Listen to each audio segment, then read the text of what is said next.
Hello everyone. Hello everyone. Hello everyone.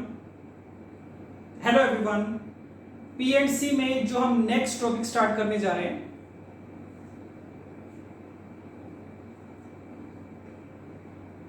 Hello everyone. Hello everyone. Hello everyone.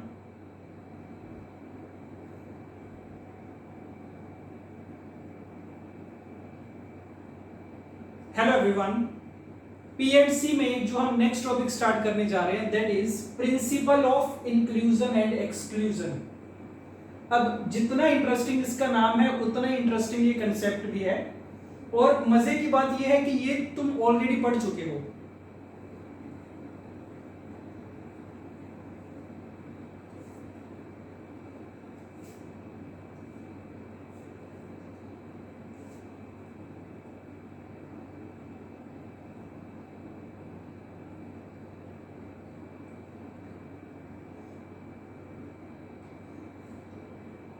Hello everyone. Hello everyone. Next topic जो हम start करने जा रहे हैं that is principal of inclusion and exclusion. Hello everyone. PNC में जो हम next topic start करने जा रहे हैं that is principal of inclusion and exclusion. अब जितना इंटरेस्टिंग इसका नाम है उतना ही इंटरेस्टिंग ये कंसेप्ट भी है, और मजे की बात ये है कि ये वाला कंसेप्ट तुम्हें ऑलरेडी आता है। हो सकता है कि जब तुमने ये पढ़ा था तो तुम्हें ना बताया गया हो कि इसका ये नाम होता है principal of inclusion and exclusion, but mostly काफी चांसेस हैं कि ये तुम ऑलरेडी पढ़ चुके होगे। ठीक है, तो देखना इसको। तो तुम्हें याद होगा जब स्टार्टिंग में 11th की स्टार्टिंग में सेट्स वाला चैप्टर करते हो ना तुम, तो उसमें एक एडिशन थ्योरम करवाई जाती है कि अगर दो सेट्स हैं तुम्हारे पास A and B, then the number of elements in A union B। तो वो वाला तुमने फॉर्मूला किया होगा। ठीक है, तो उसी को देख रहे हैं यहां पे। देखना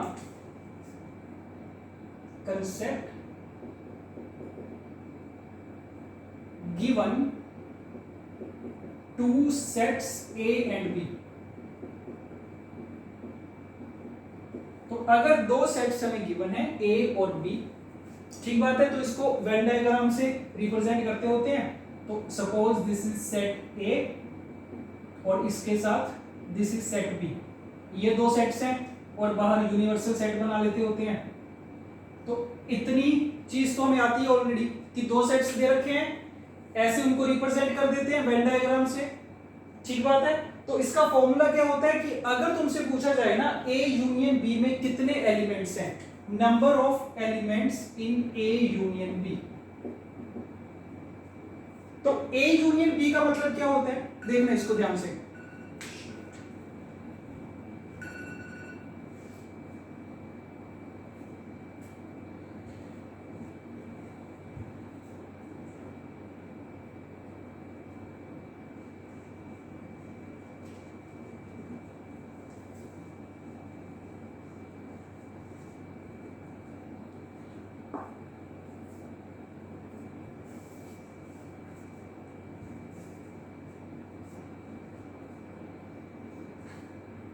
हेलो एवरीवन। पीएनसी में जो हम नेक्स्ट टॉपिक स्टार्ट करने जा रहे हैं that is principal of inclusion and exclusion. अब जितना इंटरेस्टिंग इस टॉपिक का नाम है उतना ही इंटरेस्टिंग ये टॉपिक खुद भी है। Hello everyone. पीएनसी में जो हम नेक्स्ट टॉपिक स्टार्ट करने जा रहे हैं that is principal of inclusion and exclusion. अब जितना इंटरेस्टिंग इसका नाम है उतना ही इंटरेस्टिंग ये कंसेप्ट भी है, और मजे की बात यह है कि ये कंसेप्ट तुम्हें ऑलरेडी आता है। तो जब तुमने ये किया था तो हो सकता है कि तुम्हें ना बताया गया हो कि ये इसका नाम है, बट मोस्टली तुम सब लोगों ने ये पहले पढ़ रखा होगा। ठीक है, तो कंसेप्ट क्या है सुनना इसको। 11th की स्टार्टिंग में जो बेसिक चैप्टर होता है ना सेट्स, तो अगर तुमने सेट्स चैप्टर कर रखे है तो उसमें डेफिनेटली तुमने ये चीज कर रखी होगी। तो उसमें हम क्या करते हैं कि अगर दो सेट्स है तुम्हारे पास, set A and set B, तो हम उसमें फाइंड करते होते हैं कि A यूनियन B वाले सेट में टोटल कितने एलिमेंट्स हो सकते हैं। तो उसका हमें फॉर्मूला आता है कि number of elements in A union B equal to number of elements in A plus number of elements in B minus number of elements in A intersection B। तो अगर ये चीज तुमने कर रखी है तो इसी को बोलते हैं principal of inclusion and exclusion. ठीक बात है। तो वही चीज यहाँ पे करने जा रहे हैं, बस थोड़ा सा उसको क्या कर देंगे, एक्सटेंड कर देंगे कि अगर तुमने 2 सेट्स के लिए पढ़ रखा है तो 3 के लिए कैसे निकालते हैं, 3 के लिए भी पढ़ रखा है तो 4 के लिए कैसे निकालोगे, और उसी को जनरलाइज करके n सेट्स के लिए हम कैसे डिराइव कर सकते हैं। ठीक है, तो कंसेप्ट वही है। देखना इसको, 2 सेट्स के लिए बात कर रहे हैं सबसे पहले, for 2 sets A and B। तो अगर 2 सेट्स तुम्हें दे रखे हैं ना, ठीक बात है, तो इनको सबसे पहले तो रिप्रेजेंट कर लेते होते हैं वेन डायग्राम की हेल्प से, ये चीज तुम्हें पता होगी। तो मान लेते हैं this is set A and this is set B, ये 2 सेट रिप्रेजेंट कर लिए हमने, ठीक बात है। और एक यूनिवर्सल सेट भी दिखा देते होते हैं, this is universal set U। तो ये बन गई वेन डायग्राम हमारी। अब अगर तुमसे कोई पूछे कि बताओ अगर A में कुछ नंबर ऑफ एलिमेंट्स हैं, B वाले सेट में कुछ नंबर ऑफ एलिमेंट्स हैं, तो बताओ A यूनियन B वाले सेट में कितने एलिमेंट्स होंगे। सो यहाँ पे लिख रहा हूं मैं number of elements in A union B, this is equal to, A union B का मतलब क्या होता है कि वो सारे एलिमेंट्स आ जाएंगे जो या तो A में प्रेजेंट हो या फिर B में प्रेजेंट हो, ठीक बात है। तो इसका मतलब क्या है, यहाँ पे मैं लिख रहा हूँ ये भी, इसमें भी कई बार कंफ्यूजन होती है बच्चों को कि A यूनियन B रिप्रेजेंट क्या कर रहा है, ठीक बात है। तो इसको मैं लिख रहा हूँ these are number of elements present in A और B। तो अगर पूछा जाए ऐसे एलिमेंट्स कितने हैं जो या तो A में प्रेजेंट है या B में प्रेजेंट है, A और B, ठीक बात है, तो उसको रिप्रेजेंट करते हैं A यूनियन B से। या फिर इसको बोलने का एक दूसरा तरीका, और number of elements present in at least one of A और B, ये भी बोलना सही है, क्योंकि इसमें कौन से एलिमेंट्स आएंगे, वो सारे आएंगे वो जो या तो सिर्फ A में है या सिर्फ B में या फिर दोनों में है। तो इसका मतलब कम से कम एक सेट में तो वो प्रेजेंट होने चाहिए, उसको हम क्या बोल देते हैं, number of elements in A union B। तो अगर यहाँ पे शो करना चाहें तो ये सारा रीजन आ जाएगा, मतलब सिर्फ A वाला भी आ जाएगा, A इंटरसेक्शन B वाला भी आ जाएगा, B वाला भी आ जाएगा। तो ये पूरा रीजन है हमारा A यूनियन B वाला, ठीक बात है, ओके। तो अब इसको फाइंड करने का तरीका क्या होता है कि अगर A यूनियन B वाले एलिमेंट्स फाइंड करने हैं ना, तो क्या करो, A वाले सारे के सारे एलिमेंट्स उठा लो, काउंट कर लो यहाँ पे। तो number of elements in A, ये सारे हमने काउंट कर लिए। फिर क्या करेंगे, B वाले भी चाहिए हमें, तो B वाले भी सारे के सारे ऐड कर लेते होते इसमें, plus number of elements in B। तो अब तुमने क्या किया, A वाले एलिमेंट्स सारे पहले इंक्लूड कर लिए। रिपीट कर रहा हूं, ध्यान देना, हमें फाइंड करना था A यूनियन B के एलिमेंट्स, वो सारे एलिमेंट्स जो या तो A में है या B में, इस सारे रीजन वाले। तो हमने देखना शुरू किया, हमने क्या किया कि पहले A सेट के सारे एलिमेंट्स को इंक्लूड कर लो, वो हमने कर लिया यहाँ पे। फिर हमने क्या किया कि B वाले भी सारे एलिमेंट्स को इंक्लूड कर लो, वो भी हमने यहाँ पे इसमें ऐड कर लिए। अब हमने क्या देखा कि कुछ एलिमेंट्स ऐसे हैं, कौन से, ये वाले रीजन में, जो A इंटरसेक्शन B वाले रीजन वाले एलिमेंट्स हैं, ये वाले हमने A वाले सेट में भी इंक्लूड कर लिए और B वाले सेट में भी इंक्लूड कर लिए। तो मतलब 2 बार काउंट हो गई वो, तो उसको बैलेंस आउट करने के लिए एक बार क्या करना पड़ेगा, सब्ट्रैक्ट करना पड़ेगा, एक्सक्लूड करना पड़ेगा। ये बात आ रही है समझ में, ठीक बात है। तो ये फॉर्मूला निकल के आता होता है हमारे पास, number of elements in A union B equal to number of elements in A plus number of elements in B minus number of elements in A intersection B। तो इसी को इंटरप्रेट करने का दूसरा तरीका कि A वाले सारे एलिमेंट्स को हमने इंक्लूड कर लिया, B वाले को इंक्लूड कर लिया, और जो इनके इंटरसेक्शन में थे उसको हमने क्या कर लिया, एक्सक्लूड कर लिया। तो इसको हमने क्या बोल दिया, principal of inclusion and exclusion, कि पहले इंक्लूड करते जाते हैं, बाद में क्या करते हैं कि जिनकी रेपिटेशन हो जाती है उसको एक्सक्लूड कर देते हैं। तो इसीलिए इसका नाम पड़ गया principal of inclusion and exclusion, ठीक बात है। तो होपफुली ये चीज सही होगी।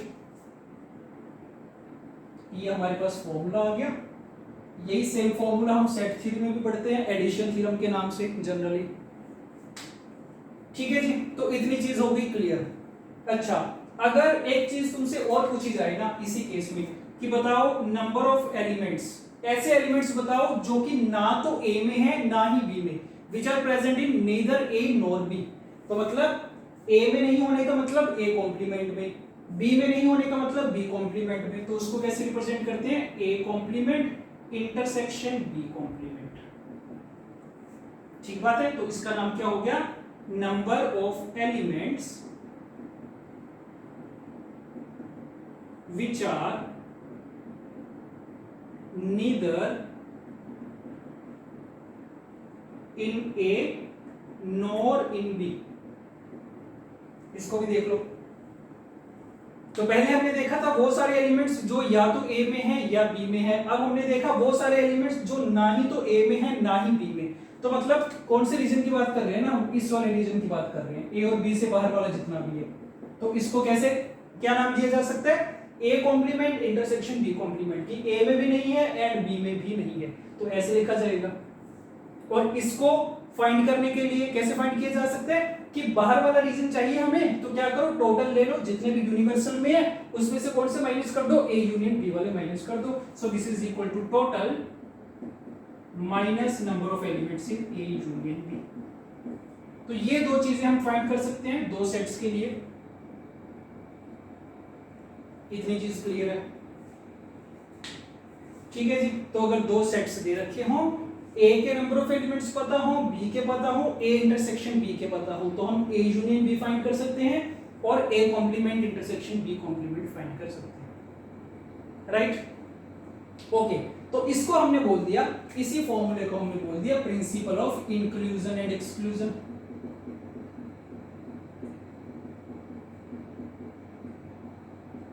ठीक बात है जी। अच्छा, अब क्या करेंगे, इतना तो समझ में आ गया। अब क्या करेंगे ना, बस इसी को तीन सेट्स के लिए देख लेंगे, तीन सेट्स के लिए क्या बनेगा रिजल्ट, फिर इसको चार के लिए देख लेंगे और उसके बाद उसको जनरलाइज कर देंगे। तो जो जनरलाइज्ड वाला रिजल्ट आएगा उसको हम याद रखेंगे as a principle of inclusion and exclusion, right. Okay, तो मैं कर रहा हूं नेक्स्ट वाला पार्ट बनाते हैं, बी पार्ट, जिसमें तीन सेट्स के लिए रिजल्ट देखेंगे।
ओके, नेक्स्ट देखना, तीन सेट्स के लिए देख रहे हैं, for three sets A B and सी।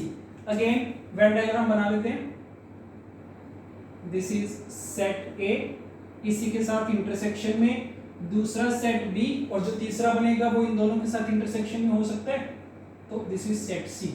और इन सबको कंटेन करता हुआ बन गया हमारे पास एक यूनिवर्सल सेट यू। ठीक बात है। तो तीन सेट्स को हमने शो कर लिया। अगेन क्वेश्चन हमारा वही है, क्या पूछा जा रहा है हमसे, number of elements in A union B union C, that is elements present in A और बी और सी, या फिर elements present in at least one of the sets A B और सी। ओके, अब इसको देखते हैं डायग्राम से कैसे फाइंड करेंगे ऐसे सारे एलिमेंट्स जो या तो ए में हो या बी में या फिर सी में। तो इसका मतलब क्या है कि सारे का सारा रीजन ही चाहिए हमें, जितना भी आ सकता है तीनों सेट्स में मिला के, ये सारा चाहिए। तो हम क्या करेंगे ना, सबसे पहला काम तो क्या करो, स्टार्टिंग में कुछ नहीं सोचना, क्या करते हैं, ए के सारे एलिमेंट्स इंक्लूड कर लेते हैं। तो सारे के सारे एलिमेंट्स हमने उठा लिए ए वाले, ठीक बात है, जो भी आगे जितने भी आगे आने तो कोई दिक्कत नहीं है। बाद में क्या करो, बी वाले सारे के सारे उठा लो, तो बी वाले भी सारे हमने क्या कर लिए, इंक्लूड कर लिए। फिर क्या करो, सी वाले भी सारे इंक्लूड कर लो, तो सबसे पहले तो सबको इंक्लूड करते जाओ, ठीक है। अब ये तो पता चल गया कि इससे बाहर तो कोई एलिमेंट नहीं होगा, ये सारे के सारे हमने उठा लिए, ए वाले भी, बी वाले भी, सी वाले भी, इससे बाहर नहीं होगा। बस देखना क्या होगा कि इसमें कौन कौन से एलिमेंट्स रिपीटेड हो रखे हैं, उनको ध्यान देना पड़ेगा। अब तुम्हारी समझ में क्या आएगा ना कि कौन कौन से रिपीट हो रखे हैं। तो ये वाला जो रीजन है ना, ये कौन सा रीजन है, ए इंटरसेक्शन बी वाला। तो अगेन फिर से वही जो पहले हुआ था कि ए इंटरसेक्शन बी वाला इसमें भी काउंट हो गया, ए में भी और बी वाले में भी 2 बार काउंट हो गया। तो इसको हमें क्या करना पड़ेगा, एक बार तो एक्सक्लूड करना पड़ेगा। तो एक बार हमने कर दिया एक्सक्लूड, ठीक बात है। सेम तरीके से जो बी और सी के इंटरसेक्शन में था ये वाला, ये बी में भी काउंट हो गया, सी में भी काउंट हो गया, 2 बार हो गया, इसको भी हमें क्या करना पड़ेगा, एक्सक्लूड करना पड़ेगा। और सेम तरीके से सी और ए के इंटरसेक्शन वाला, ये पूरे का पूरा, ये ए में भी काउंट हो रखा है, सी में भी, तो इसको क्या करना पड़ेगा, एक्सक्लूड करना पड़ेगा। तो इतनी चीज आ गई समझ में, ठीक बात है। तो सारे जो सिंगल सिंगल सेट वाले एलिमेंट्स थे उनको हमने पहले इंक्लूड कर लिया, फिर जो 2-2 के इंटरसेक्शन में आ रहे थे उनको हमें क्या करना पड़ा, एक्सक्लूड करना पड़ा।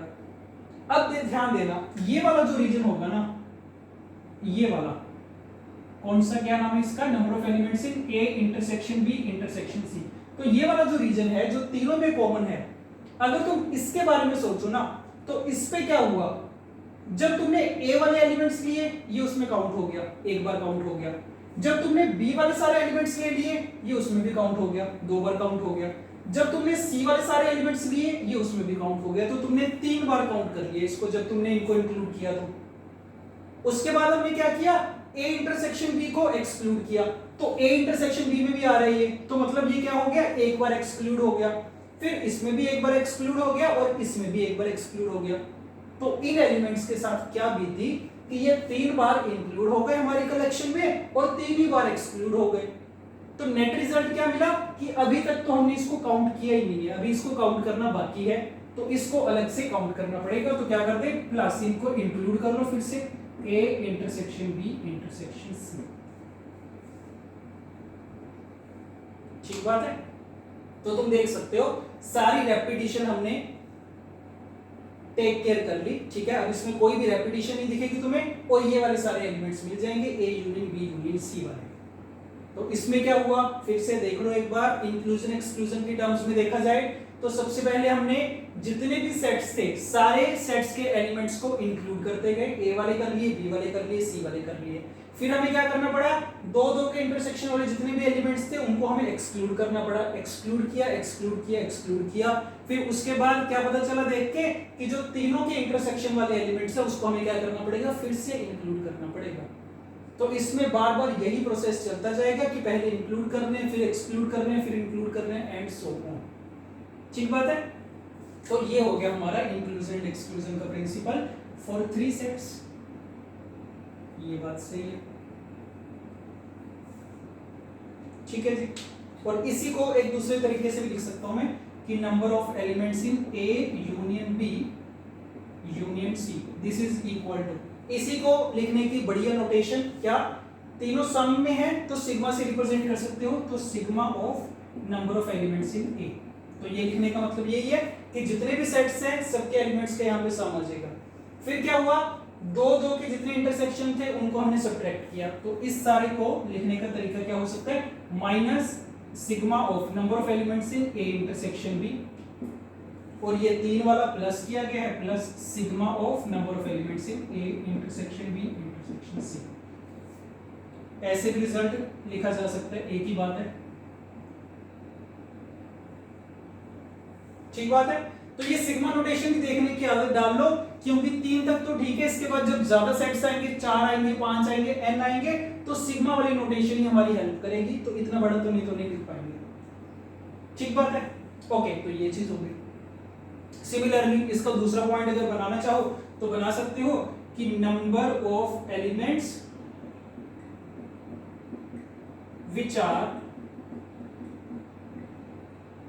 इन neither A nor B nor C, जो किसी भी सेट में प्रेजेंट नहीं है। तो इसका मतलब क्या, इन तीनों के सेट के जो बाहर वाला रीजन है उसकी बात हो रही है। तो ये वाले एलिमेंट्स अगर फाइंड करने तो क्या करोगे, total minus A union B union C कर दोगे। तो इसको क्या कर देंगे, this is total minus number of elements in A union B union C. और इसी चीज को अगर लिखना चाहो तो इसको कैसे लिखा जा सकता है कि वो सारे एलिमेंट्स जो ए में नहीं है मतलब ए कॉम्प्लीमेंट में है, बी में नहीं है मतलब बी कॉम्प्लीमेंट में, सी में नहीं मतलब सी कॉम्प्लीमेंट में। So this is equal to total minus this.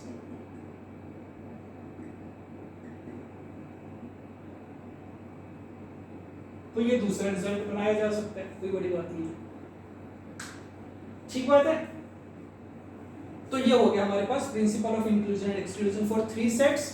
अब इसके बाद क्या करते हैं, 4 सेट्स के लिए भी एक बार रिजल्ट लिख लेते हैं, उसके बाद उसको n के लिए जनरलाइज करेंगे।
ओके नेक्स्ट देख लो, 4 सेट्स के लिए लिखते हैं रिजल्ट और उसके बाद लिखते हैं n सेट्स के लिए, ठीक बात है। तो कर सकते हैं इसको अपने आप, A union B union C union D। इन चारों के यूनियन में कितने नंबर ऑफ एलिमेंट्स होंगे, तो जो 3 वाला रिजल्ट किया था उसी को ध्यान में रख के चलो।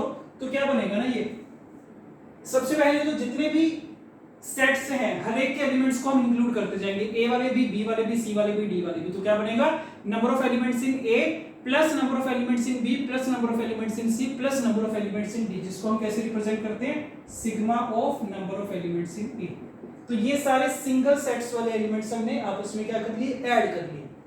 उसके बाद क्या होगा, जितने एलिमेंट्स ऐसे होंगे जो दो दो के इंटरसेक्शन में है, A intersection B, A intersection C, A intersection D, B intersection C and so on, जितने भी दो दो के इंटरसेक्शन में है उनको हमें क्या करना पड़ेगा, एक्सक्लूड करना पड़ेगा। तो minus sigma of A intersection B, दो दो वाले सारे एक्सक्लूड कर दिए, माइनस कर दिए।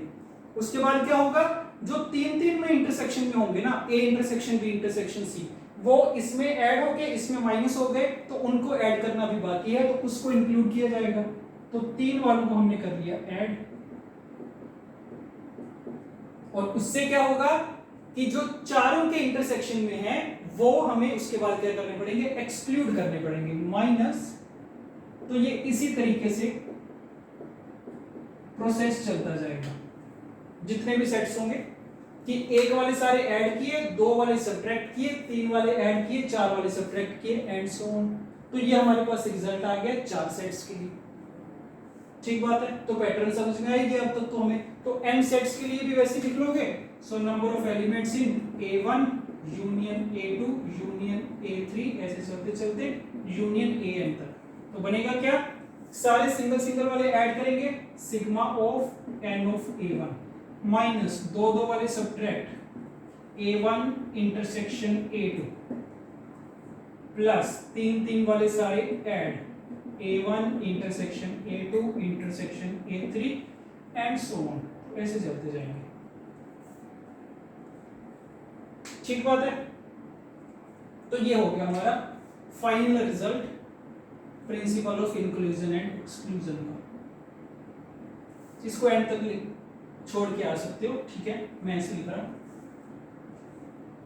तो ये चीज बन गई है n सेट्स के लिए, ठीक है जी। तो तुम्हारे सामने है, नया कुछ नहीं किया, वही जो चीज हमने 2 सेट्स के लिए या 3 सेट्स के लिए पढ़ रखी होती है सेट थ्योरी में, उसी को हमने एक्सटेंड कर दिया अप टू n सेट्स, और इसी का हमने नाम दे दिया, फैंसी सा नाम रख दिया इसका जानबूझ के, principal of inclusion and exclusion, right. Okay, तो अब ये चीज क्लियर है, तो इस पे बस क्वेश्चंस की प्रैक्टिस कर लेते हैं, 3-4 क्वेश्चंस कर लेते हैं, कंप्लीट हो जाएगा।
ओके, ये 2 क्वेश्चंस लिखे हैं, ट्राई करते हैं इनको।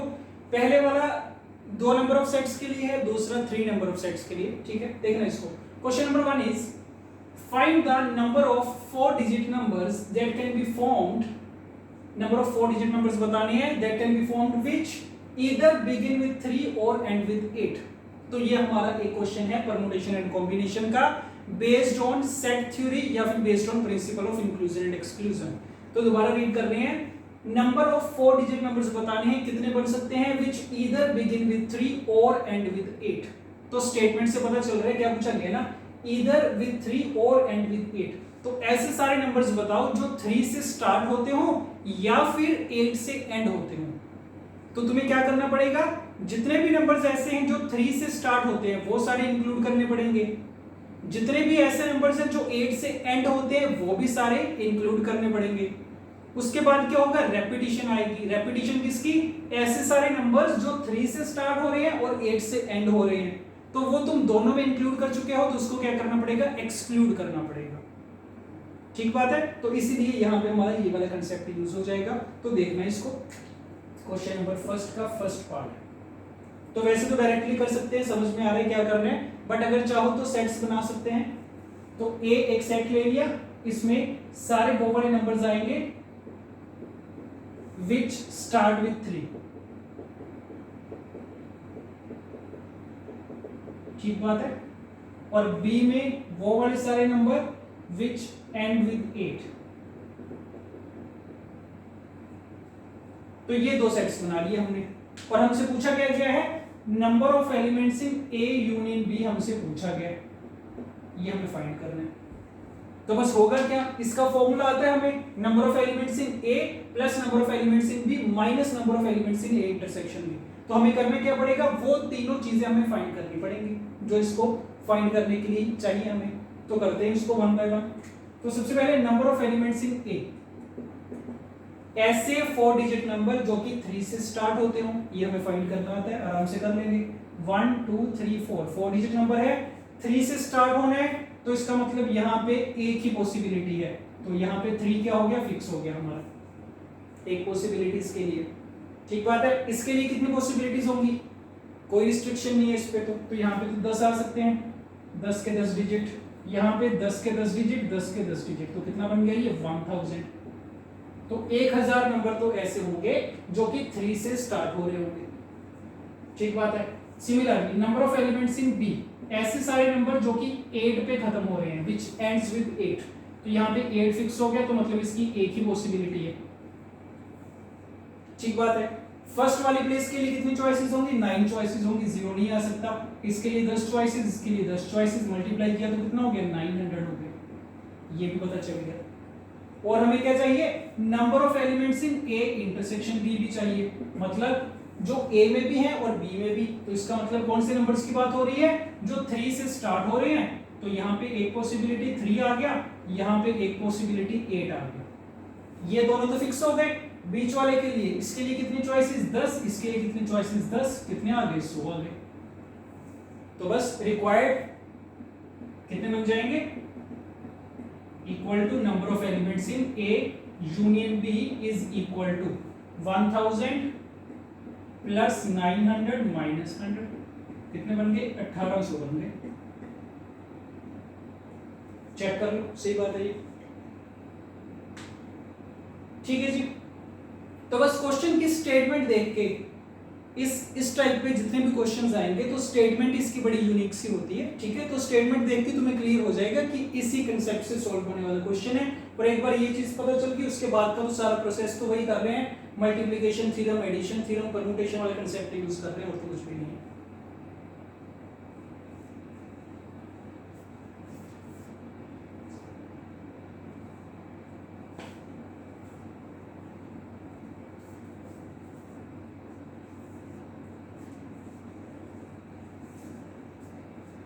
ओके। तो फर्स्ट वाला अगर क्लियर हो गया, सेकंड वाला भी कर लो। सेकंड में क्या पूछा गया, ऐसे numbers which neither begin with 3 nor end with 8, ना तो 3 से स्टार्ट हो ना ही 8 पे खत्म हो।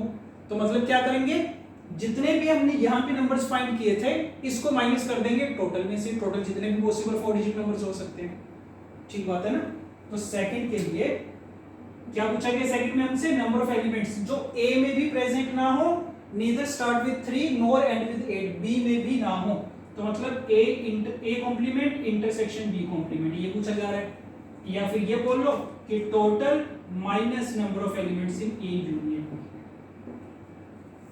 ऐसे जितने भी नंबर्स हैं जो 3 से स्टार्ट होते हैं या 8 से खत्म होते हैं, उनको हम माइनस कर रहे हैं टोटल 4 डिजिट नंबर्स में से। तो कर सकते हैं।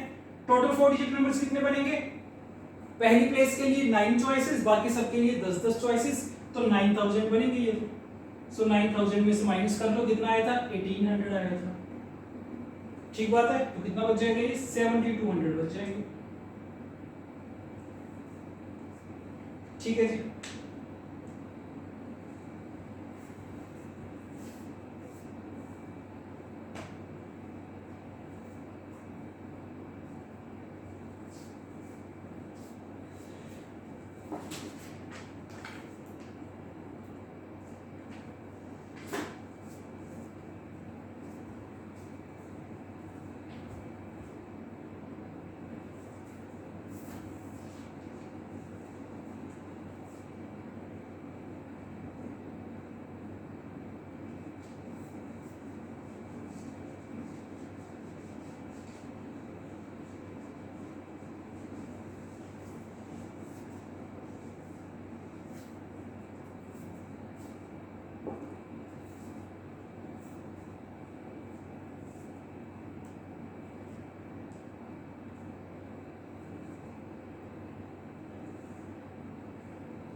Okay, second question.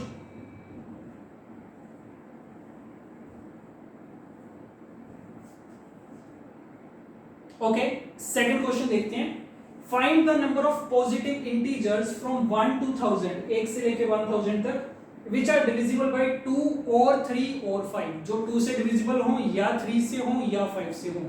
तो हमेशा ध्यान रखा करो, इसने और लिख दिया, बट डायरेक्टली ये मत करना, ये गलती मत करना कि सिंपली 2 से डिविजिबल वाले फाइंड किए, 3 से डिविजिबल वाले फाइंड किए, 5 से डिविजिबल वाले फाइंड किए और तीनों को डायरेक्टली ऐड कर दिया। ठीक बात है ना? तो इस कंसेप्ट का होल पॉइंट ही ये है कि जब भी ऐसी सिचुएशन आती है तो अगर तुम डायरेक्टली नंबर्स को ऐड कर दोगे तो उसमें रेपिटेशन भी आएगी, तो उसी चीज को हमें ध्यान में रखना होता है। ठीक है, तो वहीं पे एप्लीकेशन आती है इस चीज की। तो देखना, करते हैं इसको।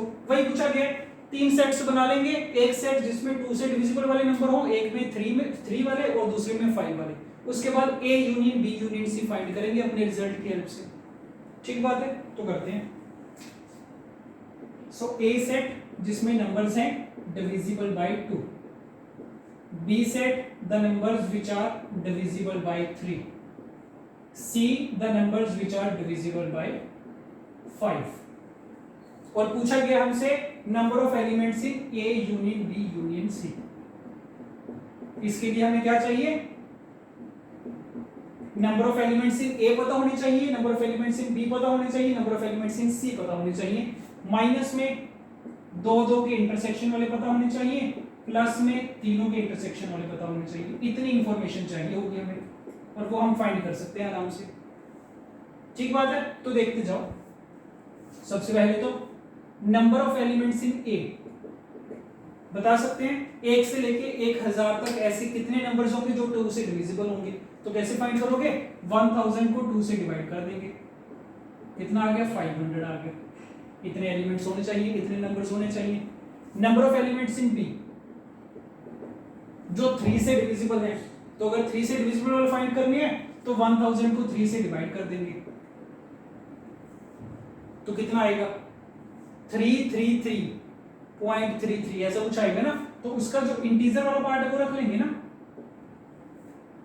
अगर तुमसे पूछा जाए 1 से लेके 10 तक कितने नंबर्स हैं जो 3 से डिविजिबल हैं, तो क्या करो? आसान करने के लिए 10 को 3 से डिवाइड कर दो, तो 3.33 समथिंग आएगा। इसका मतलब कितने नंबर होंगे? 3 नंबर्स ही होंगे। उसका जो इंटीजर वाला पार्ट है डेसिमल से पहले वाला, वही वाला आ जाएगा रिजल्ट। तो इसमें भी वही किए, 3 से डिवाइड करके डेसिमल के पहले वाला रख लेंगे, जो कि कितना आएगा? 333। And similarly number of elements in C जो 5 से डिविजिबल है, फिर से वही करो, 1000 को 5 से डिवाइड कर दो, कितना आ जाएगा? 200। तो ये 3 तो हमने फाइंड कर लिए। ठीक बात है। अच्छा, अब इंटरसेक्शन वाले फाइंड करने पड़ेंगे। तो number of elements in A intersection B, इसको ध्यान देना। ऐसे सारे नंबर्स जो A में भी हैं एंड B में भी, मतलब जो 2 से भी डिविजिबल हैं और 3 से भी डिविजिबल है। तो इसका मतलब क्या? The numbers which are divisible by 6, ऐसे नंबर्स की खोज में है हम लोग, जो 3 से भी डिविजिबल हो, 2 से भी, मतलब जो 6 से डिविजिबल हो। तो वो फाइंड करने के लिए क्या करोगे? फिर से 1000 को 6 से डिवाइड कर दोगे, उसका जो इंटीजर वाला पार्ट आएगा वो रख लेंगे। तो कितना आएगा इंटीजर वाला पार्ट? देख लो, 40, 36 बनेगा, 166 बन जाएगा। इतने नंबर्स होंगे A इंटरसेक्शन B में। फिर B इंटरसेक्शन C में बी इंटरसेक्शन सी का मतलब जो 3 से भी डिविजिबल है और 5 से भी डिविजिबल है, मतलब क्या 15 से डिविजिबल होंगे जो, तो इसका मतलब क्या 1000 अपॉन 15 इसका इंटीजर पार्ट, तो कितना बनेगा 690 अगेन 6, ये बन गया। और कौन सा बचा, ए इंटरसेक्शन सी बचा, जो 2 से भी डिविजिबल हो 5 से भी डिविजिबल हो, मतलब क्या 10 से डिविजिबल हो, तो क्या करेंगे 1000 को 10 से डिवाइड कर देंगे, कितने आ जाएंगे 100 आ जाएंगे ऐसे। तो दो दो वाले सारे फाइंड कर लिए, लास्ट में क्या करोगे तीनों के जो इंटरसेक्शन में है, A intersection B A intersection C, मतलब क्या जो 2 से भी डिविजिबल है 3 से भी 5 से भी, मतलब तीनों को मल्टीप्लाई करके जो 30 से डिविजिबल है, विच आर डिविजिबल बाय 30, क्या करोगे फिर से 1000 को 30 से डिवाइड कर दोगे, इसका इंटीजर पार्ट ले लोगे जो कि कितना आएगा 33 आ जाएगा। तो जितनी चीजें हमें पता करनी थी सारी की सारी पता चल चुकी हैं, अब इनको यहाँ पे पुट कर देंगे तो बस आ गया number of elements in A union B union C, this is equal to, add कर लो सबसे पहले 500 प्लस 333 प्लस 200 माइनस में 166 माइनस 66 माइनस 100 और फिर प्लस करेंगे 33, तो ये आंसर आ जाएगा, जो भी आएगा कैलकुलेट कर लेना अपने आप इसको, ठीक बात है। तो कंसेप्ट तो आसान ही है बिल्कुल, ठीक है जी। बस थोड़ी काफी बार बच्चों को दिक्कत क्या होती है, बस इसको आइडेंटिफाई करने में दिक्कत होती है कि अगर ऐसी स्टेटमेंट है तो इसको इस तरीके से करना है, ठीक है। बट वो चीज ध्यान में रखो कि अगर तुम डायरेक्टली फाइंड करके 2 वाले फाइंड करके 3 वाले फाइंड करके 5 वाले फाइंड करके ऐड करोगे तो सामने दिख रहा है कि उसमें तो मिस्टेक है ही, क्योंकि नंबर्स की क्या हो रही है रेपिटेशन हो रही है, ठीक है जी। ओके, तो ये चीज क्लियर है इतनी।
दो क्वेश्चन और देख रहे हैं। क्वेश्चन नंबर 3 रीड कर लो स्टेटमेंट, क्या लिखा गया है? 4 distinct dice are thrown, then find the number of different possible cases. Cases किसको बोल रहे हैं? With respect to the numbers appearing on upper faces of dice. तो अगर मान लो एक बार तुमने 4 डाइस को थ्रो किया, एक के ऊपर नंबर 1 आ गया, दूसरे के ऊपर 2, फिर 3, फिर 4, इसको एक केस माना जाएगा। और दूसरा केस किसको मानेंगे? जिसमें चारों नंबर्स में कोई एक डिफरेंट हो जाए, मान लो 1 2 3 5 हो गए, उसको दूसरा केस मानेंगे। ठीक बात है। तो जितने तरीकों से 4 फेसेस पे डिफरेंट नंबर्स अपीयर हो सकते हैं उसको हमने बोल दिया केसेस। तो क्या पूछा गया, फिर से रीड कर रहे हैं। 4 distinct dice are thrown, find the number of different possible cases in which one must appear. तो ये ट्राई करो अपने आप। तो 4 डाइस को हमने थ्रो किया, कितने ऐसे केसेस बन सकते हैं, कितने ऐसे तरीकों से नंबर्स अपीयर हो सकते हैं ताकि उस पे 1 हमेशा अपीयर हो। चारों में से किसी ना किसी, कम से कम किसी एक पे 1 अपीयर होना हो, ये पूछा गया हमसे। तो सोच के देखो क्या करोगे। तो एक तो दिमाग में चीज ये आ सकती है कि वो वाले सारे केसेस फाइंड कर लें जिसमें चारों में से किसी एक के ऊपर 1 अपीयर हो रहा हो, फिर वो वाले सारे फाइंड कर लें जिसमें चारों में से किसी 2 के ऊपर 1 आ रहा हो, फिर वो वाले केसेस जिसमें चारों में से किसी 3 के ऊपर आ रहा हो, फिर वो वाले केसेस जिसमें चारों के ऊपर आ रहा हो। तो इतने सारे केसेस निकालें और उन सबको बाद में क्या कर दें, ऐड कर दें। ये एक तरीका हो सकता है सोचने का। ठीक बात है। या फिर दूसरा तरीका क्या, देखो इसने क्या बोले ना, 1 मस्ट अपीयर, मतलब क्या कि 1 must appear on at least 1 of the dice. चारों में से किसी एक डाइस के ऊपर 1 अपीयर होना पड़ेगा। तो अगर हम ये करें ना कि total number of cases find कर लें और उसमें से वो वाले केसेस माइनस कर दें जिसमें चारों में से किसी के ऊपर भी 6, जिसमें से चारों में से किसी के ऊपर भी 1 नहीं आ रहा, तो क्या आ जाएंगे, रिक्वायर्ड नंबर ऑफ केसेस आ जाएंगे।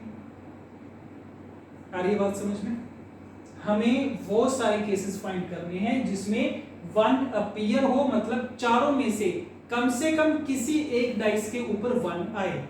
तो हम क्या करने जा रहे हैं, हम क्या करेंगे, टोटल पॉसिबल केसेस देख लेंगे, उसमें से वो वाले केसेस माइनस कर देंगे जिसमें चारों में से किसी के ऊपर भी 1 नहीं आ रहा है। तो हमारे पास कौन से केसेस बच जाएंगे, यही वाले केसेस तो बच जाएंगे। ठीक बात है। तो इस तरीके से करेंगे, इसको बाइजेक्शन रूल से करेंगे। तो हम क्या बोल देंगे, that required cases should be equal to total cases minus number of cases in which 1 does not appear। ये बात आ रही है समझ में?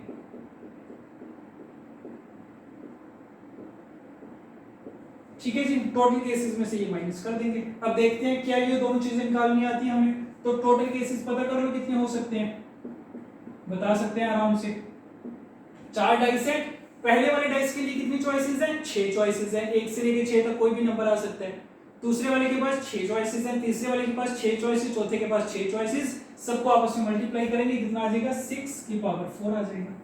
इतने टोटल पॉसिबल केसेस बन सकते हैं with respect to the numbers shown on the upper faces of the dice.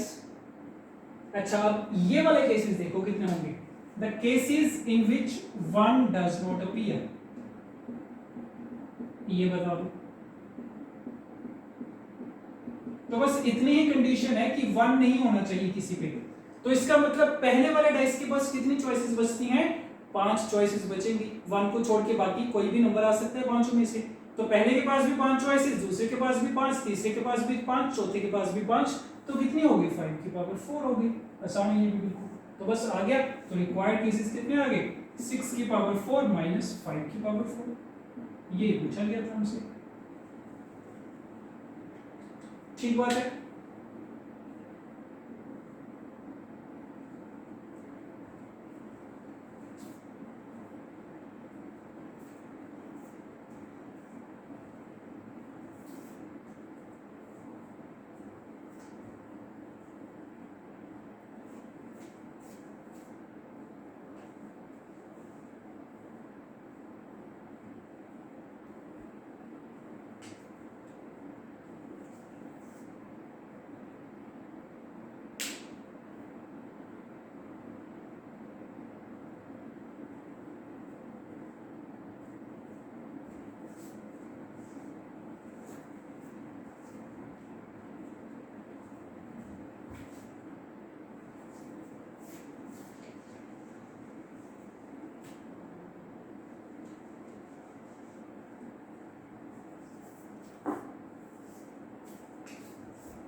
Okay, second part try करते हैं, देखना इसी का। ऐसे सारे केसेस जिसमें 1 एंड 2 मस्ट अपीयर, तो वैसे सारे केसेस बताओ जिसमें 1 और दोनों दिखने चाहिए तुम्हें। किसी एक डाइस पे 1 भी शो होना चाहिए, किसी दूसरे डाइस पे 2 भी शो होना चाहिए, दोनों के दोनों दिखने चाहिए। अब ये वाले केसेस फाइंड करने हैं। तो अगेन एक तो काम ये कर सकते हो कि ये देख लो कि ऐसे कितने केसेस बनेंगे, सबको इंडिविजुअली फाइंड करके सब में ऐड करो। या फिर दूसरा तरीका, टोटल केसेस ले लो, उसमें से वो वाले माइनस कर दो जो कि हमें नहीं चाहिए। तो सोच के देखो कौन से केसेस हमें नहीं चाहिए और वो कैसे फाइंड करेंगे। तो रिक्वायर्ड केसेस कौन से, टोटल माइनस, देखो इसको सोच के, हमें वो वाले केसेस चाहिए जिसमें 1 और 2 दोनों एक साथ प्रेजेंट हो। तो हमें कौन से केसेस नहीं चाहिए, जिसमें कम से कम एक भी मिसिंग हो गया ना, कि एक मिसिंग है या फिर 2 मिसिंग है या फिर दोनों के दोनों मिसिंग है, वो सारे केसेस हमें नहीं चाहिए। तो इसका मतलब total minus at least 1 number is missing. ये बात सही है कि नहीं है?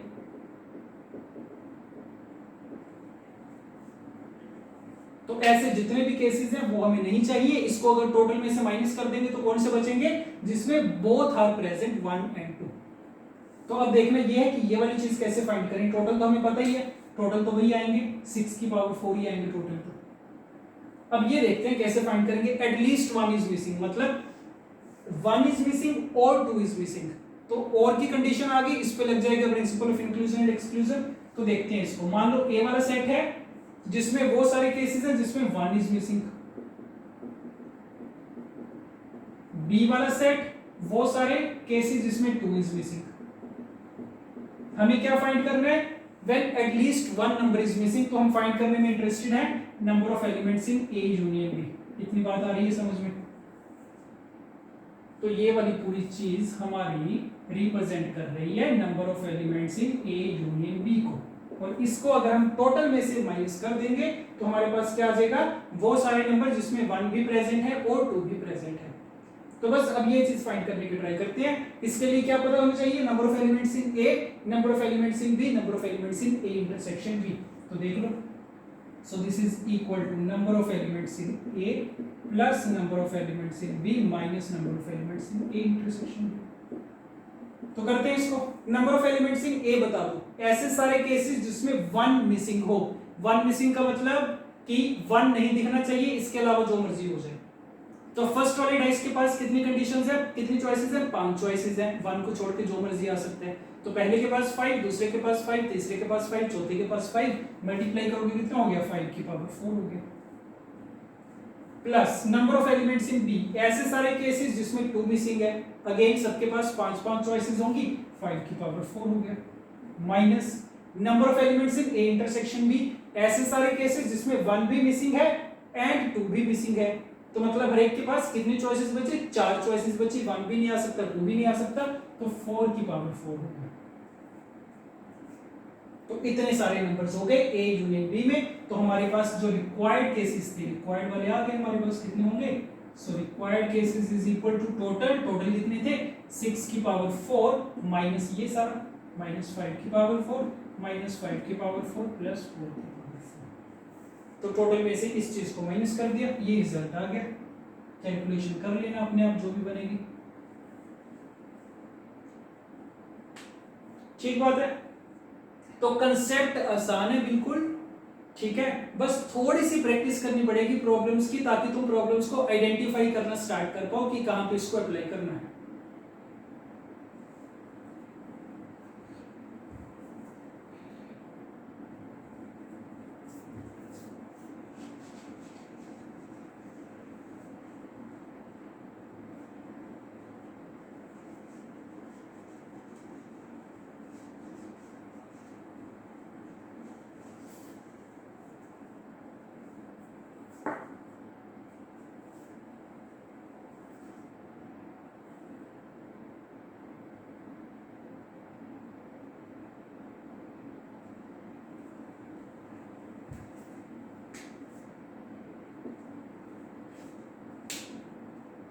ओके, क्वेश्चन नंबर 4 कर लो ट्राई। आसान क्वेश्चन है। क्या लिखा गया, find the number of permutations of the letters of the word Hindustan such that neither the patron HIN nor DUS nor TAN appears। इसके ऐसे सारे परम्यूटेशन बनाओ जिसमें ये वाली चीज तुम्हें एक साथ ना दिखे, HIN ये वाला पैटर्न ना दिखे, ये वाला पैटर्न भी ना दिखे, ये वाला पैटर्न भी ना दिखे। अगेन स्टेटमेंट से क्लियर है, 3 सेट्स बनेंगे A, B और C। ऐसे सारे एलिमेंट्स चाहिए जो A में भी ना हो, B में भी ना हो, C में भी ना हो। तो कैसे फाइंड करोगे? टोटल परम्यूटेशन फाइंड करके वो वाले सारे माइनस कर देंगे which are present in at least one of A और B और C। तो total minus A union B union C किया जाएगा इसमें। ये बात क्लियर हो रही है कि नहीं? तो जहां भी ईदर और वाली सेंस आती है which are present in either A और B, ईदर A और B और C, वहां पे principle of inclusion and exclusion लगता है। जहां पे भी नीदर नोर वाली सेंस आती है, नीदर A नोर B, या फिर 3 के लिए neither A NOR B NOR C, वहां पे भी सब जगह क्या लगेगा? Principal of inclusion and exclusion लगेगा। और जब भी नीदर वाले फाइंड करने होते हैं हम क्या करते हैं? टोटल में से यूनियन वाले माइनस करते होते हैं हमेशा। तो वही चीज यहाँ पे करेंगे। तो क्या होगा? रिक्वायर्ड वाले तो आएंगे कितने? Total minus number of elements in A union B union C, ऐसे होंगे। और A वाला सेट हमारा कौन सा है? वो वाले सारे वर्ड्स जिसमें HIN वाला पैटर्न क्लियर हो। B वाला सेट कौन सा बना रहे हैं हम? जिसमें DUS पैटर्न अपीयर हो। और C वाला सेट हम बना रहे हैं जिसमें TAN पैटर्न अपीयर हो। तो ये 3 सेट बना लिए। A union B union C find करने की ट्राई करेंगे, इसको टोटल में से माइनस कर देंगे। ठीक बात है, कर सकते हैं। एक बार इतनी चीज तुमने बना ली, इसके बाद तो फिर परम्यूटेशन ही निकालने और कुछ भी नहीं है। ठीक है, तो देखते जाना कौन कौन सी चीजें हमें चाहिए, सारी यहाँ पे फाइंड करते जाते हैं। सो number of elements in A, ये देख लो कितने बनेंगे। तो हिंदुस्तान के हमें बनाने हैं वैसे सारे परम्यूटेशन जिसमें HIN इसी फॉर्म में दिखे, तुम्हें एक साथ दिखे और इसी ऑर्डर में। तो हम क्या करेंगे? HIN को एक ग्रुप मान लेंगे, टाई कर देंगे इसको आपस में। तो क्या किया? HIN को हमने टाई कर दिया। तो इफेक्टिवली कितने लेटर्स बचे? एक पूरा ये हो गया, 2 3 4 5 6 7 बचे। और बाकी जो 6 है ना, उसमें कोई रेपिटेशन भी नहीं है, तो इसके परम्यूटेशन कितने आ जाएंगे? डायरेक्टली 7 फैक्टोरियल आ जाएंगे। ठीक बात है, रिपीट कर रहा हूं मैं। हमें फाइंड करने थे ऐसे सारे परम्यूटेशन जिसमें HIN वाला पैटर्न अपीयर हो। तो हमने क्या किया कि क्योंकि ये तीनों एक साथ चाहिए, इन तीनों को हमने कर दिया टाई। तो एक एंटिटी ये बन गई, इसके अलावा कितनी बचती थी? 1 2 3 4 5 6 वो बचती थी। तो 6 प्लस 1 मिला के कितने हो गए? 7 हो गए। और सातों के साथ तो डिस्टिंक्ट है, तो कितने अरेंजमेंट हो गए? 7 फैक्टोरियल हो गए। और जिनको टाई किया था उनके इंटरनल अरेंजमेंट कितने बनेंगे? एक ही बनेगा, क्योंकि इसका ऑर्डर भी तुम्हें सेम रखना है, ऑर्डर भी चेंज नहीं कर सकते। तो number of elements in A ये आ गई, पता चल गया। अच्छा, number of elements in B बता दो। B में क्या होगा? DUS, इसको टाई कर देंगे। इसके अलावा देख लो कितने नंबर्स बचते हैं। तो 6 ही बचेंगे, पहले भी 6 बचे थे। तो 6 प्लस 1 कितना हो जाएगा? 7 फैक्टोरियल हो जाएगा। रेपिटेशन देख लो, रेपिटेशन होगी कि नहीं? तो रेपिटेशन हो जाएगी, ये वाला n और ये वाला n रिपीट हो जाएंगे। तो अगर DUS को तुमने 1 मान लिया, बाकी जो 6 लेटर्स बचते हैं ना, उनमें 2 रिपीटेड हैं, तो क्या बोल देंगे कि टोटल 7 लेटर्स हैं, उसमें 2 की रेपिटेशन है। तो इसमें कितने आएंगे? 7 फैक्टोरियल अपॉन 2 फैक्टोरियल आएंगे। और इनके आपस में इंटरनल अरेंजमेंट तो एक ही बनेगी। तो ये B वाले हो गए। Number of elements in C देख लो, फिर से वही चीज, इन तीनों को ट्राई करेंगे, इसके अलावा 6 बचेंगे। 6 प्लस 1 कितने हो गए? 7 हो गए। और रेपिटेशन नहीं आएगी क्योंकि एक n इसमें आ चुका है, तो 7 फैक्टोरियल। ये 3 चीजें हमने पता कर ली। ठीक बात है। और क्या चाहिए हमें? 2 वाले इंटरसेक्शन चाहिए। Number of elements in A intersection में, ये पता कर लो। तो होगा क्या? HIN ये एक साथ चाहिए, DUS एक साथ चाहिए। तो इसको हमने टाई कर दिया, इसको टाई कर दिया। तो 1 और 1 ये 2 हो गए। एक एंटिटी ये, एक एंटिटी ये, 2। इसके अलावा कितने बच रहे हैं हमारे पास? 3 बच रहे हैं। तो 3 प्लस 1 4 प्लस 1 5। इन पांचों को अरेंज करने के तरीके कितने? 5 फैक्टोरियल, क्योंकि रेपिटेशन कोई नहीं है। और इनकी इंटरनल अरेंजमेंट एक ही बनेगी, इनकी इंटरनल अरेंजमेंट एक ही बनेगी। तो A इंटरसेक्शन B में 5 फैक्टोरियल आ गई।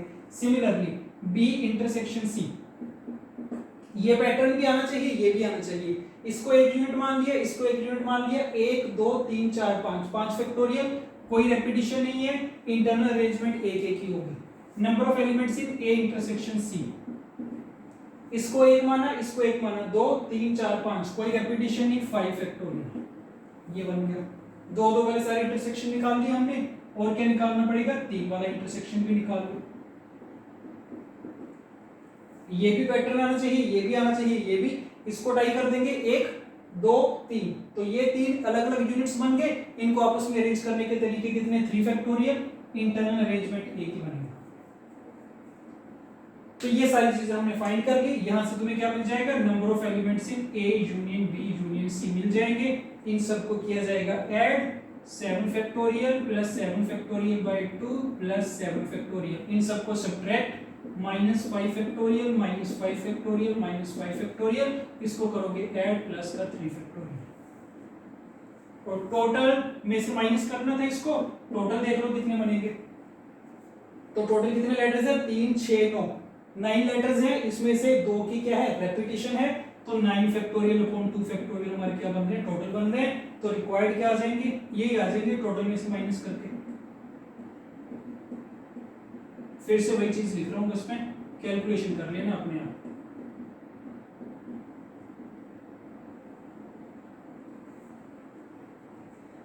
ठीक है जी, तो होपफुली ये चीज क्लियर है। एक बार इतनी चीज समझ में आ गई, इंक्लूजन एक्सक्लूजन वाला पार्ट समझ में आ गया, सेट्स बनाने आ गए, उसके बाद तो सिंपल परम्यूटेशन का क्वेश्चन है, टाई मेथड यूज कर रही हो, कुछ भी नहीं किया। ठीक है,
लास्ट के दो क्वेश्चंस देख लो। Question number 5 is in how many ways can 15 distinct toys be distributed.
एक लास्ट क्वेश्चन और देख रहे हैं।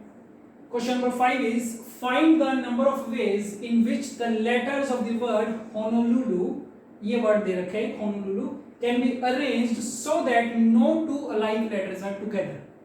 तो ये एक वर्ड है, पूछा गया है इसके लेटर्स को कितने तरीकों से तुम अरेंज कर सकते हो। कंडीशन क्या है, no two alike letters are together, कोई भी दो आइडेंटिकल लेटर्स एक साथ नहीं आने चाहिए। जैसे मान लो ये दो ओ है, ये एक साथ नहीं दिखने चाहिए, ये दोनों एल एक साथ नहीं दिखने चाहिए, ये दोनों यू एक साथ नहीं दिखने चाहिए। तो ऐसे कितने परमुटेशंस बनाए जा सकते हैं, तो इसको ट्राई करके देखते हैं। देखना इसको, सबसे पहले तो कौन कौन से लेटर्स हैं ना इसमें, एच, दो बार ओ है, एक बार एन, दो बार ओ, दो बार एल, दो बार यू, इतने लेटर्स हैं। ध्यान से पढ़ना स्टेटमेंट, क्या पूछा गया, no two alike letters are together. अब कौन कौन से दो अलाइक लेटर्स टुगेदर हो सकते हैं, ये हो सकते हैं, ये हो सकते हैं, ये हो सकते हैं। क्या पूछा गया, कोई भी दो एक साथ नहीं होने चाहिए। तो इसको ऐसे बोल सकते हैं कि क्या पूछा गया ना, कि neither these two are together nor these two are together nor these two are together. तो ये भी एक साथ नहीं होने चाहिए, ये भी एक साथ नहीं, ये भी एक साथ नहीं। तो अगर हम तीन सेट्स बना लेना, एक सेट वो वाला बना ले जिसमें ये दोनों एक साथ हो, एक सेट ये जिसमें ये दोनों एक साथ हो, ये एक सेट ये जिसमें ये वाले एक साथ हो। तो ए बी और सी अगर तीन सेट बना ले तो हमसे क्या पूछा गया है, वो वाले सारे एलिमेंट्स जो ए में भी ना हो, बी में भी ना हो, सी में भी ना हो, नीदर ए नोर बी नोर सी। तो हम क्या कर सकते हैं, टोटल फाइंड कर लेंगे और उसमें से वो वाले माइनस कर देंगे जो A union B union C में है। तो इसका मतलब ये बोला जा सकता है that the required number of words is equal to the total minus वो वाले सारे words in which at least two alike letters are together। ये बोलना सही है क्या, पढ़ के देख लो इसको।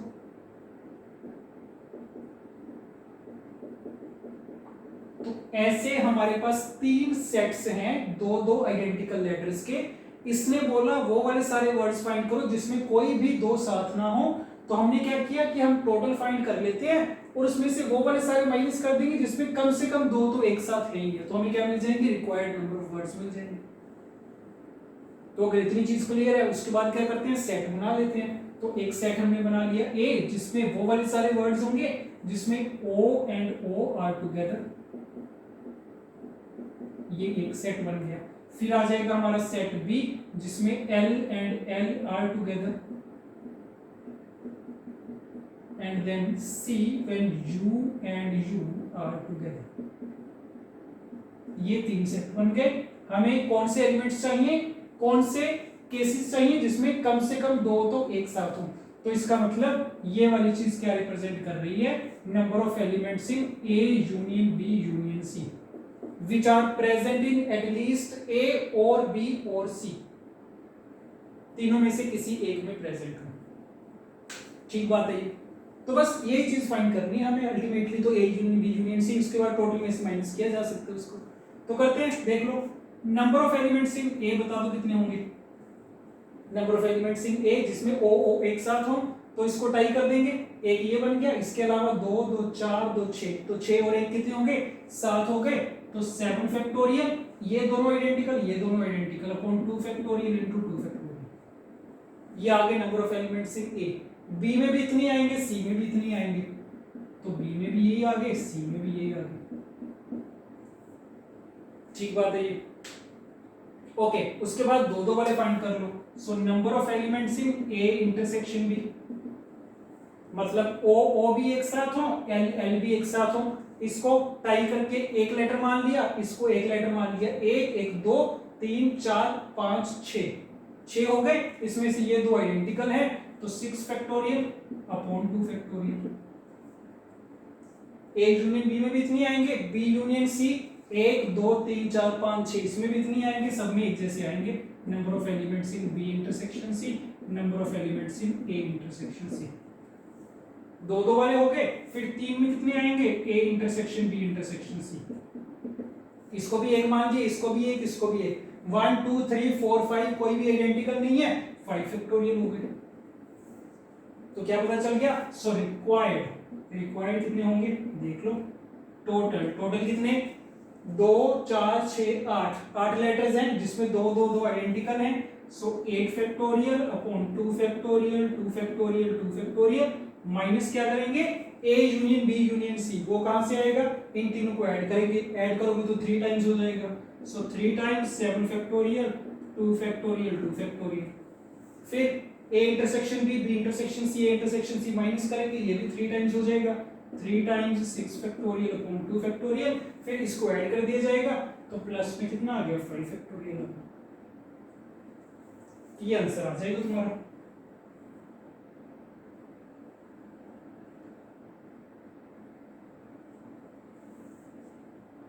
ठीक है जी। तो जितने भी स्टूडेंट्स को जनरली ये वाला टॉपिक स्टूडेंट्स को मुश्किल लगता होता है, और उसका मुश्किल लगने का रीजन सिर्फ इतना है कि हमें स्टेटमेंट देख के पता नहीं चलता कि हमें ये वाला कंसेप्ट यूज करना है। ठीक है, एक बार इतना पता चलना शुरू हो गया, एक बार यहां तक तुम लोग आ गए, उसके बाद वाला काम सारा आसान है। रिजल्ट तुम्हें आता है, परम्यूटेशंस निकालने आते हैं। बस यही वाला स्टेप थोड़ा सा सोचना मुश्किल होता है कि इसको इस तरीके से हम अप्रोच कर सकते हैं। तो वो चीज थोड़ी सी प्रैक्टिस के साथ आ जाएगी। ठीक बात है। तो इसी के साथ ये वाला टॉपिक हमारा कंप्लीट है, इंक्लूजन एंड एक्सक्लूजन। आगे वाले 2 लेक्चर्स में जो 2 टॉपिक्स करेंगे ना, एक डीअरेंजमेंट्स करेंगे और दूसरा करेंगे डिस्ट्रीब्यूशन ऑफ डिस्टिंक्ट ऑब्जेक्ट्स। उन दोनों में इसकी एप्लीकेशन आएगी, इसकी एप्लीकेशन की हेल्प से करेंगे उनको। ठीक है, तो एक बार पढ़ना इसको, अपने आप क्वेश्चंस की प्रैक्टिस करना। तो ये वाला क्वेश्चन हमने कर लिया। इसी के साथ सिमिलर क्वेश्चन ना, एग्जैक्ट यही क्वेश्चन, इसमें ये वाला जो वर्ड था ना होनोलुलु, इसकी जगह क्या कर लो, कुट कर लो। तो ये क्वेश्चन तुम्हें मैं होमवर्क के लिए दे रहा हूं कि सारी स्टेटमेंट सेम है। Find the number of ways in which the letters of the word cut can be arranged so that no two alike letters are together. तो ये वाला अपने आप फाइंड करो। ठीक है, पता चल जाएगा ये चीज कितनी क्लियर हुई तुम्हें। तो ये अपने आप ट्राई करना और इसका जो भी आंसर आएगा कमेंट सेक्शन में कमेंट करके बताना।